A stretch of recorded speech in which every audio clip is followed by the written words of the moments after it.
So on Satya's request, we are here to try authentic Korean food.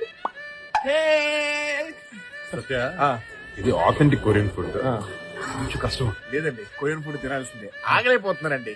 ఆశగా ఆతృతతో సంతోషంగా ఉంది. పదండి, let's have the Korean food. Yeah, Let's go. నిజంగా చాలా ఎగ్జైట్మెంట్ గా ఉంది. ఆపుకోలేకపోతానండి. ఆతృతలు ఉంది. అబలోన్ ఎలా తినాలి? I remember when I lost my mind. There was something so pleasant about that place. Even your emotions had an echo. రకరకాలుగా ఉంది master. మనం చిన్నప్పుడు గవ్వలాసుకున్న అష్టజమ్మ ఆడేవాళ్ళం కదా. దీని పేరు యాక్చువల్లీ నాకు తెలియదు. ఫస్ట్ తిని ఎలా ఉంది చెప్పండి. But it wasn't because I didn't know enough. ఈ ఆథెంటిక్ కొరియన్ ఫిష్ కొంచెం మన ఊళ్ళో దొరికిన చేపలేదు. Does that make me